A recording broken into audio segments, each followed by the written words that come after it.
Chers amis, bonjour. Nous sommes le lundi 1er novembre 2021. Il est 10 heures, quelques news de l'Arménie, de l'Artsakh et de la diaspora arménienne. 1er novembre, donc c'est le jour des morts, donc le jour une pensée pour nos disparus, pour nos chers disparus, sur toute la planète. Cette journée, donc les chrétiens de la planète commémorent, fêtent cette journée qui est plutôt une commémoration de nos disparus. Hier, à l'église catholique arménienne Sainte-Croix de Valence, donc avec le père Krikor Mikhailian, une très très belle un requiem, donc une messe de requiem pour les disparus, donc de nombreux disparus, qui était assez émouvant avec beaucoup de monde. Voilà. Le Dauphiné libéré donc de Valence donc hier a publié un article sur la soirée d'Arménia sur justement les traités, ces traités qui nous ont trahis en fait depuis le traité de Berlin donc de 1878 et qui ont, qui ont à chaque fois fait perdre aux Arméniens des territoires, de la terre, voilà. Il y a juste le traité de Sèvres qui a un petit peu maintenu. Bon, après il a été remplacé par celui de Lausanne, bien qu'on ne soit pas d'accord là-dessus. Donc beaucoup pensent que le traité de Sèvres est toujours d'actualité et que même non ratifié, il est légal aujourd'hui.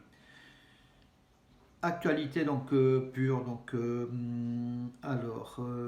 oui, Levon Aronian, donc le meilleur, enfin le numéro un arménien des jeux d'échecs, qui était le numéro 5 mondial, est passé en quatrième position. Donc il est désormais, sous les couleurs de l'Arménie, numéro 4 mondial des échecs, ce qui est une très très belle chose. Bien sûr, le leader, c'est toujours le Norvégien Magnus Carlsen. Et dans les 10 premiers, nous avons deux Français. Bravo, vive la France. Voilà. Et aucun Azéri, ça c'est important, aucun Géorgien aussi, enfin bon, aucun Turc bien sûr. Voilà, bravo donc la performance de Levon Aronian qui se hisse à la quatrième place mondiale. Il y a quelques années, il était numéro 2 mondial, et ça a duré pendant 2 ans presque, ou 2 ou 3 ans. Voilà. Mais après, il s'était rétrogradé. Et là, il revient en force. Bravo à Levon Aronian. En championnat du monde de boxe à Belgrade en Serbie, l'Arménien David Chaloyan est en quart de finale des super lourds de plus de 92 kilos. Voilà, il s'est imposé donc lors de son dernier combat face à un combat difficile, mais qu'il a mené 4-1 face à un Colombien, voilà, Christian Salzado Kodadzi. Il sera en quart de finale, il sera opposé à un Ouzbek en fait, voilà, l'Azizbek Moulajonov. Donc en fait en quart de finale, s'il passe le cap, ça sera une médaille. Voilà, ça sera la première médaille de l'Arménie. Il y a aussi des Arméniens qui ont été éliminés en fait aussi, il faut le dire, donc en huitième de finale et en 16e de finale. Mais lui, bon, il va continuer. Nous avons aussi Bachkov qui va aussi lutter pour un quart de finale. Voilà, ça se passe très très bien. En Arménie, donc le Digitech Expo 2021, ce qui se tient à Yerevan, présente les meilleures technologies d'Arménie au Homadir, donc au complexe Karen Demirjan d'Erevan, présente les dernières trouvailles en fait, technologiques de l'Arménie avec des choses très très intéressantes, des robots, des drones, la high-tech enfin, au niveau de l'Arménie avec les entreprises de high-tech, des startups. Il y en a beaucoup en Arménie. L'Arménie est un pays des hautes technologies.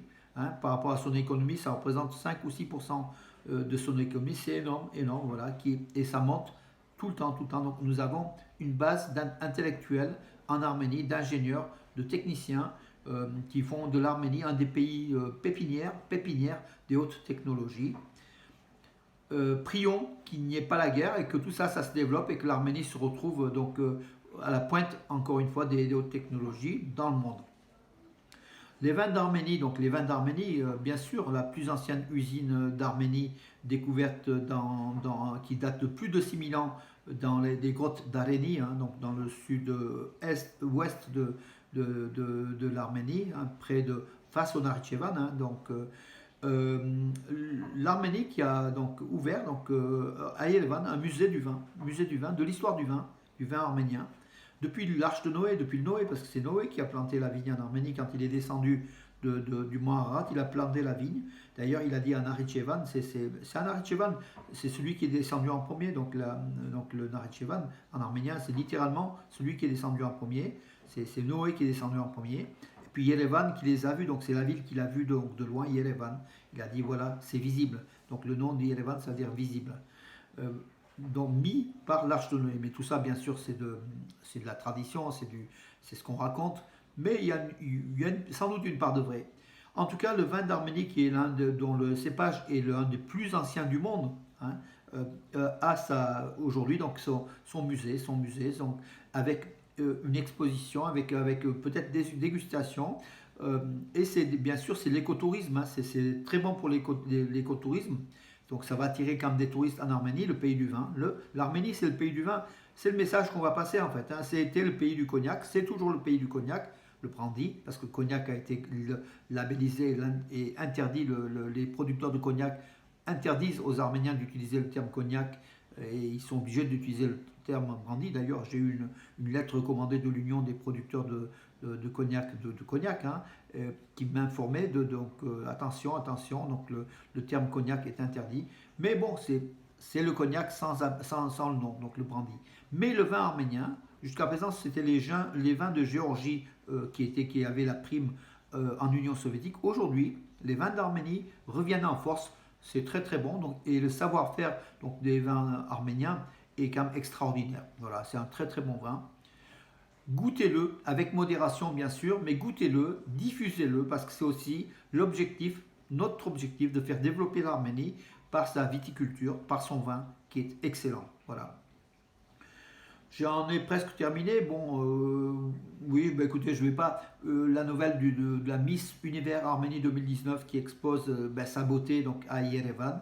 C'est vrai que dans une Arménie qui est un petit peu en période de deuil, tout ça, c'est peut-être malvenu, mais moi je pense aussi que la vie elle continue et qu'il ne faut pas, comment dirais-je, bien sûr, nos morts ne vont pas revenir.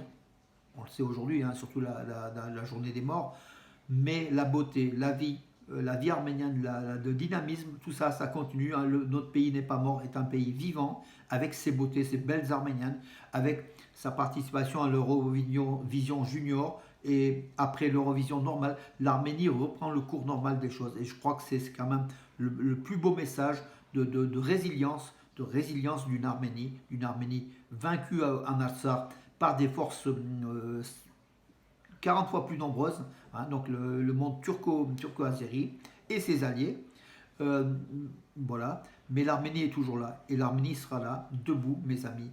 Sur ce, bon 1er novembre et à demain.